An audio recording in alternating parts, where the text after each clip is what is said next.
आप सभी को प्रभु यीशु मसीह के मधुर और मीठे नाम में जय मसीह की। हम आप सभी का स्वागत है हमारे Holi cross prayer group channel में, जहां हम आपको मसीह से जुड़ी बहुत सी बातों के बारे में जानकारियां देते हैं। आज का हमारा टॉपिक है बाइबल की आयतें, कि बाइबल की कुछ आयतें हैं जो आज हम पढ़ेंगे और सीखेंगे और मनन करेंगे कि वो हमें हमारे जीवन में क्या सिखाता है, कैसे हमें अपने जीवन को बाइबल के अनुसार चलाना है, कैसे उन्हें अपने जीवन पे लागू करना है और क्या वो हमारे जीवन के बारे में बताता है। हम उसे पढ़कर कैसे बदल सकते हैं अपने जीवन को प्रभु यीशु मसीह के नाम में। तो आइए हम लोग पढ़ेंगे अपने बाइबल के उस आयत को। हम पढ़ेंगे, सबसे पहले निकालेंगे भजन संहिता की किताब, उसका 34वां अध्याय, और हम उसका एक एक आयत करके पढ़ेंगे। सबसे पहले हम उसका 34 का भजन संहिता, उसका 34 का पहला आयत पढ़ेंगे, जहाँ पर हम सीखते हैं कि राजा दाऊद हमें इस भजन में क्या बता रहे हैं। तो आइए हम लोग पढ़ेंगे। लिखा है, मैं हर समय यहोवा को धन्य कहा करूँगा, उसकी स्तुति निरंतर मेरे मुख से होती रहेगी। परमेश्वर का वचन बताता है, जैसे ये आयत है इसमें लिखा हुआ है कि मैं हर समय यहोवा को धन्य कहा करूँगा। मतलब हमें हर समय परमेश्वर को धन्य कहना ज़रूरी है, क्योंकि वो अच्छा है, वो हमारे जीवन में हर एक काम को करता है। तो हमें परमेश्वर को धन्य कहना है, आधे अधूरे मन से नहीं, थोड़ा बहुत नहीं, परंतु हर समय, क्योंकि प्रभु हमें हर एक वो चीज़ देता है जिस चीज़ की हमें ज़रूरत है, या जो चीज़ हमें चाहिए होती है। परमेश्वर हमारे लिए हर उस चीज़ का इंतज़ाम हमारे मांगने से पहले करवाता है। तो हमें परमेश्वर को हर समय धन्य कहना बहुत ज़्यादा ज़रूरी है, जिससे परमेश्वर आनंदित हो। वे कहता है, दाऊद यहाँ पर कहता है साफ साफ। और आज हम लोग क्या कर रहे हैं, हम परमेश्वर को आधे मन से तो क्या, आधे समय तो क्या, एक दिन के 1 घंटे भी उसको धन्य कहना या उसकी प्रशंसा करना नहीं चाहते। जबकि दाऊद तो यहाँ पर बोल रहे हैं कि मैं हर समय परमेश्वर को धन्य कहूँगा। दाऊद कहते हैं मैं हर समय परमेश्वर को धन्य कहूँगा। लेकिन यहाँ पर हम पढ़ते हैं कि परमेश्वर का दास दाऊद कह रहा है कि हर समय धन्य कहूँगा। लेकिन अगर हम अपने जीवन में नज़र डालें, अपने दिनचर्या पे नज़र डालें, अपने ऊपर, अपने परिवार के ऊपर नज़र डालें, तो हम देखते हैं कि हम लोग दिन के एक समय में भी, एक दिन के 1 घंटे में भी परमेश्वर को धन्य कहना नहीं चाहते। हम लोग ये सोचते हैं कि हमने अगर 5 मिनट भी हमें बहुत भारी लगती है परमेश्वर को प्रार्थना करने या धन्य कहने के लिए। जबकि दाऊद कह रहे हैं कि मैं हर समय परमेश्वर को धन्य कहा करूँगा और उसकी स्तुति निरंतर करता रहूँगा। निरंतर का मतलब हर सांस में, हर समय, हर जगह मैं परमेश्वर की स्तुति करता रहूँगा। लेकिन हम लोग आज शर्मा जाते हैं, आज हम लोग हेजिटेशन फील करते हैं, आज हम लोग घबरा जाते हैं परमेश्वर की स्तुति करने के लिए। हम लोग सिर्फ ये चाहते हैं कि चर्च के अंदर ही हम परमेश्वर की स्तुति कर सकें। क्या परमेश्वर सिर्फ चर्च के अंदर ही सुनता है? क्या वो चर्च के बाहर हमारी नहीं सुनेगा? तो क्यों हम अपने घर में परमेश्वर को धन्य कहना नहीं चाहते? क्यों हम अपने काम पर जब हैं उस समय प्रार्थना का हम समय निकाल कर उसको धन्य क्यों नहीं कहना चाहते? क्यों हम हर जगह परमेश्वर को धन्य नहीं कहते? जबकि परमेश्वर मेरे जीवन में हर समय, हर जगह, हर स्थिति में काम करता है। तो क्यों मैं परमेश्वर के लिए धन्य नहीं कह सकता? परमेश्वर को धन्य क्यों नहीं कह सकता? हर समय उसकी स्तुति निरंतर मेरे मुख से क्यों नहीं निकल सकती? दाऊद तो करता था, परंतु हम नहीं कर रहे। दाऊद के जीवन में और हमारे जीवन में क्या अंतर हुआ? किस किस चीज़ की कमी दाऊद को थी और किस किस चीज़ की कमी हमें है? अगर हम बाइबल पढ़े तो दाऊद को किसी चीज़ की कमी नहीं थी। परमेश्वर ने उसे एक ऊंचे स्थान पर बिठा दिया था, क्योंकि दाऊद ने परमेश्वर की हर एक बात को माना। हर समय वो परमेश्वर को धन्य कहा करता था। लेकिन आज हम परमेश्वर को सिर्फ संडे के दिन ही धन्य कहते हैं, संडे के दिन ही उसकी स्तुति करते हैं। और हमारे जीवनों में आज कितनी सारी कमियां हैं जो परमेश्वर की ओर से अभी तक पूरी नहीं हुई। क्यों नहीं हुई? क्योंकि यही कमी है हमारे जीवनों में। वचन कहता है, अगर हम यीशु मसीह एक जगह थे जहाँ पर यीशु मसीह ने एक व्यक्ति के जीवन में काम किया जो एक लेडीज़ थी। तब यीशु मसीह ने उससे एक वचन बोला, एक बात बोली जो कि बहुत ज़्यादा मायने वाली बात, बहुत ज़्यादा समझने वाली बात है हमारे लिए। यीशु मसीह ने बोला, जैसा तेरा विश्वास वैसा तेरा फल। दाऊद ने ऐसा कैसा विश्वास किया कि जो दाऊद को इतना बड़ा फल मिला कि दाऊद एक राजा बन गया, उस समय का इतना बड़ा राजा बना। और आज हमारे लिए, हमारे जीवन में ऐसा क्या कमी है, हम लोगों ने क्या कमी करी है कि जो हम आज हमारे जीवन में इतनी कमी हुई पड़ी है, हमने क्या परमेश्वर के विश्वास में या किस कार्य में कमी घटी करी है जो आज हमारे जीवनों में इतनी कमी है। वो है हमारा विश्वास, हमारी परमेश्वर को चढ़ाई गया धन्यवाद का बलि की कमी, जिसकी वजह से आज जीवन में हमारे में काम में नहीं होता परमेश्वर की ओर से। देखिए अगला आयत पढ़ेंगे हम। मैं यहोवा पर घमंड करूंगा, नम्र लोग यह सुनकर आनंदित होंगे। मैं यहोवा पर घमंड करूंगा।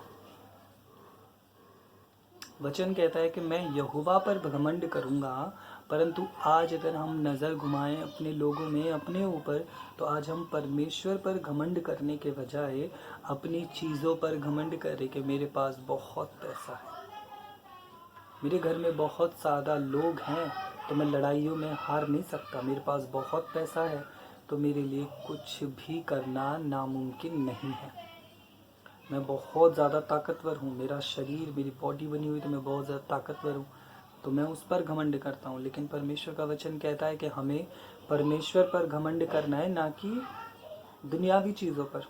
लेकिन आज हम परमेश्वर पर घमंड करने के बजाय दुनियावी चीज़ों पर घमंड कर रहे हैं।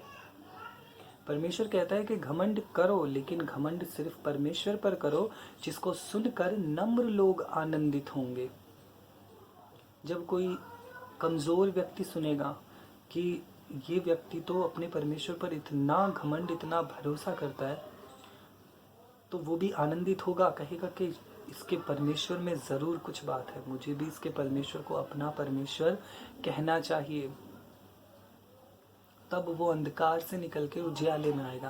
लेकिन अगर हम घमंड करेंगे अलग चीज़ों पर, परमेश्वर से हटकर हम किसी और चीज़ पर घमंड करते हैं, तो हम बाइबल के उस वचन को अपने जीवन में तोड़ते हैं, जो कि परमेश्वर का ये वचन कहता है कि मैं परमेश्वर पर घमंड करूँगा और नम्र लोग ये सुनकर आनंदित होंगे।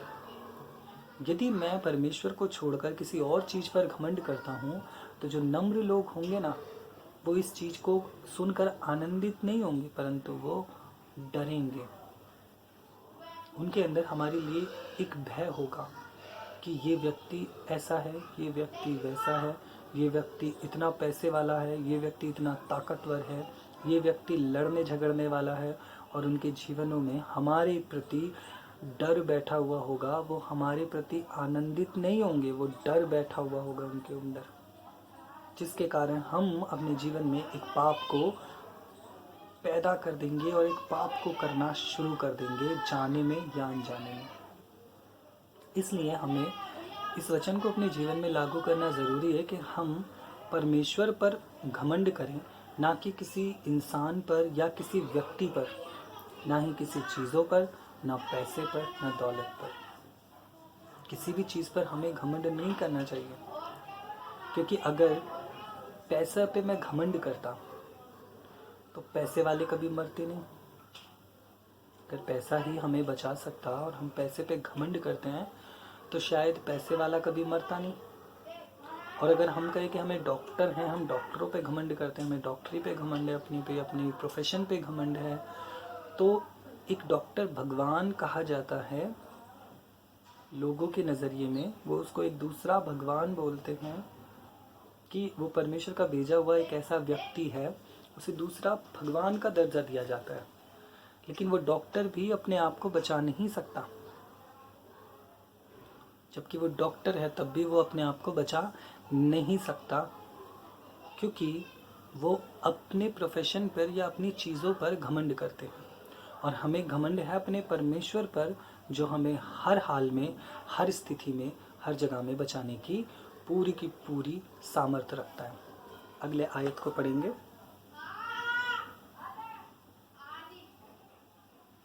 मेरे साथ यहोवा की बढ़ाई करो और आओ हम मिलकर उसके नाम की स्तुति करें। मतलब मेरे साथ मिलकर यहोवा की बढ़ाई करो और आओ हम सब लोग मिलकर उसकी स्तुति करें। परमेश्वर की बढ़ाई करो, जितना हो सकता है उतना ज़्यादा परमेश्वर की बढ़ाई करो कि मेरा परमेश्वर बहुत बड़ा है, मेरा परमेश्वर महान है, मेरा परमेश्वर अति करुणामय है, मेरा परमेश्वर आशीष देने वाला परमेश्वर है। उसकी बढ़ाई करना हमारे जीवन से परमेश्वर को स्तुति करने के बराबर है। हमारा जीवन जो परमेश्वर ने हमें दिया वो परमेश्वर के लिए समर्पित होता है। हम लोग अगली आयत पढ़ेंगे। हम लोग इसी 34 का 6 पढ़ेंगे, जिसमें लिखा हुआ है कि इस दीन जन ने पुकारा, तब यहोवा ने सुन लिया और उसके सब कष्टों से छुड़ा लिया। जब हम परमेश्वर पर भरोसा करेंगे, परमेश्वर पर विश्वास करेंगे, ऐसा विश्वास कि जो कि परमेश्वर पर घमंड करना होता है, तो तब जो मैं दीन जन हूँ, मैं एक छोटा बन के रहूँगा। मुझे एक छोटा बनना ज़रूरी है। जब मैं एक दीन जन बनूँगा तो तब परमेश्वर मुझे मेरे सारे कष्टों से छुड़ाएगा, क्योंकि लिखा है कि इस दीन जन ने पुकारा। जब जब मैं परमेश्वर को पुकारूंगा, किसी भी कार्य में, किसी भी चीज़ में, किसी भी आपदा में, किसी भी परेशानी में, जब मैं परमेश्वर को पुकारूंगा तो परमेश्वर मेरी बातों को सुनेगा और मुझे मेरे उन कष्टों से निकालेगा। अगर हम चाहते कि हमारे जीवन में बहुत सारी परेशानियाँ, बहुत सारी बीमारियाँ, बहुत सारी दिक्कतें आई हुई हैं और हम चाहते कि हम उन दिक्कतों से निकल जाएं, हम उन दिक्कतों से पार हो जाएं या हमारी वो दिक्कतें दूर हो जाएं, तो हमें ज़रूरत है सबसे पहले अपने आप को दीन बनाने की। परमेश्वर से प्रार्थना करो, परमेश्वर से मांगो, परंतु अपने आप को दीन बनाकर। जब हम परमेश्वर के आगे दीन बनाकर अपने आप को मांगेंगे, अपने परमेश्वर से कुछ मांगेंगे, तो परमेश्वर हमें तब देगा। इसका उदाहरण हम एक कहानी से जानते हैं। जब यीशु मसीह इस दुनिया में थे, काम कर रहे थे, उस समय का बात है, यीशु मसीह ने एक दृष्टांत दिया था। उसने कहा कि 2 व्यक्ति मंदिर में गए, जिनमें से एक फरीसी था और एक चुंगी लेने वाला। फरीसी मंदिर में जाने के बाद ऊंचे स्वर से कहने लगा कि देख परमेश्वर, मैं तो धर्मी हूँ, मैं उपवास करता हूँ, मैं दशांश देता हूँ, मैं अच्छे काम करता हूँ, मैं इस चुंगी लेने वाले के समान नहीं हूँ। परंतु वहीं उस चुंगी लेने वाले ने, मतलब उस पाप करने वाले व्यक्ति ने, मंदिर के अंदर जाना भी अपने लिए गवारा नहीं समझा। मतलब मंदिर के अंदर जाना भी उसने ठीक नहीं समझा और उसने मंदिर के बाहर गेट पर ही खड़े होकर अपनी छातियों को पीटकर आसमान की तरफ नजर उठाकर कहा, हे परमेश्वर, मैं तो पापी हूँ, मैं तो बुरा इंसान हूँ, मैं बहुत ज़्यादा गलत इंसान हूँ, मैं पापी हूँ, मेरे पापों को क्षमा कर।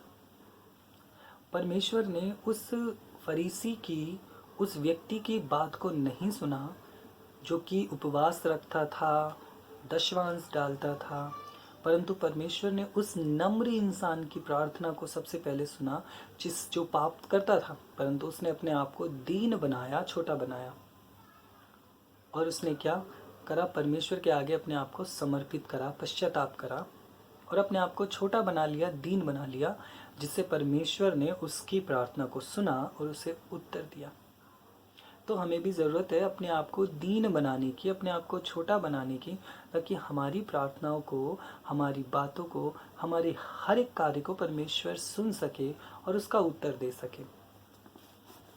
अगला आयत पढ़ेंगे, जो कि है भजन संहिता 34 का 10।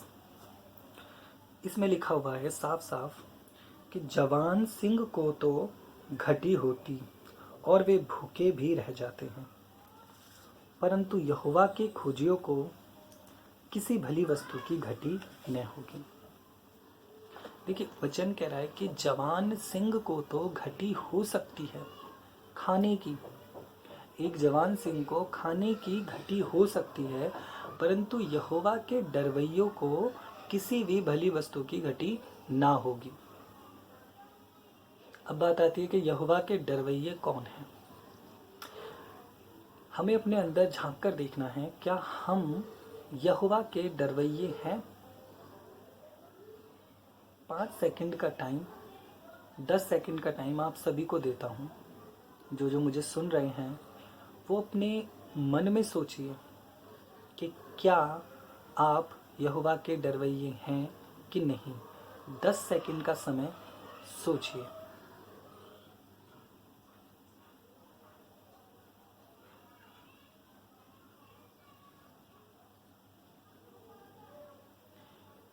क्या लगता है कि यहोवा के डरवैये कौन होते हैं, कैसे होते हैं?